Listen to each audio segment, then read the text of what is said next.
நிலால பாட்டி வடை சுட்டாங்க. இன்றைக்கி நான் என் வீட்டில் வடை சுட போகிறேன். ஆமாங்க, இன்றைக்கி நான் மசால் வடை தான் பண்ண போகிறேன். நான் 2 பேருக்கு தேவையான அளவுக்கு நான் பருப்பு ஊற வச்சு எடுத்துக்கிட்டேன். மிக்ஸி ஜாரில் போட்டு கொரன்னு அரைச்சிக்கிட்டு அரைக்கும் போது தண்ணி தொளிச்சு அரைக்கணும். இந்த பதத்துக்கு இருக்கணும். ரொம்ப தண்ணி ஆயிடுச்சுன்னா மாவு இப்படி பிடிக்க வராது. இந்த மாதிரி பிடிக்கிற பாத்திரத்தில் இருந்தால் தான் வடை கரெக்டாக வரும். வேறு பாத்திரத்தில் மாற்றிக்கிறேன். இப்போது தேவையான அளவுக்கு உப்பு ஆட் பண்ணிக்கலாம். பச்சை மிளகாய் 5 பச்சை மிளகாய் எடுத்து வச்சுருக்கேன். நல்லா பொடியாக நறுக்கி அதையும் ஆட் பண்ணிக்கலாம். கருவேப்பிலை தேவையான அளவுக்கு போட்டுக்கலாம். வெங்காயம் 2 வெங்காயம் எடுத்து வச்சுருக்கேன். பெரிய சைஸ் வெங்காயம் 2 வெங்காயம் பொடிசாக கட் பண்ணி வச்சுருக்கேன். அதையும் ஆட் பண்ணிக்கலாம். இப்போ தேவைப்படுறவங்க சோம்பு ஆட் பண்ணிக்கலாம். சோம்பு ஆட் பண்ணால் அந்த ஸ்மெல் நல்லாயிருக்கும். இதெல்லாம் போட்டு நல்லா மிக்ஸ் பண்ணிக்கலாம். அடுப்பில் வானலை வச்சுட்டு எண்ணெய் தேவையான அளவுக்கு ஊற்றிக்கலாம். ஊற்றிட்டு எண்ணெய் ரொம்ப சூடாக இருக்கணும்.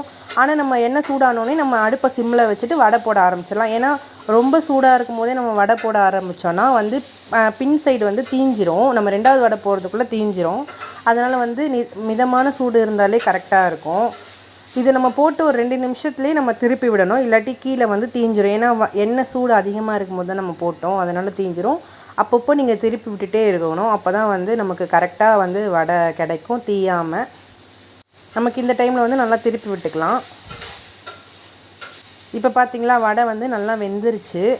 இப்போ நம்ம எடுத்துடலாம். கரெக்டான இதுக்கும் மேலே நம்ம வடையை விட்டோம்னா அது நல்லா தீஞ்சிரும். இந்த டைமில் எடுத்துடலாம் வடையை. நம்ம பார்த்திங்கன்னா உங்களுக்கே நல்லா தெரியும் வடை நல்லா தீயாமல் வந்திருக்குன்னு சொல்லிட்டு. நம்ம எப்போவுமே வடை சுடும் போது சிம்மில் வச்சு சுட்டோம்னா கொஞ்சம் நல்லா இருக்கும். இந்த மாதிரி கிடைக்கும். உள்ளே பார்த்திங்கன்னா நல்லா வெந்து இருந்துச்சு. இதை யாரெல்லாம் வீட்டில் ட்ரை பண்ணியிருக்குன்னு சொல்லிட்டு கீழே கமெண்ட் பண்ணுங்கள். மறக்காமல் நம்ம சேனலை சப்ஸ்கிரைப் பண்ணுங்கள். ஓகே ஃப்ரெண்ட்ஸ், பாய்.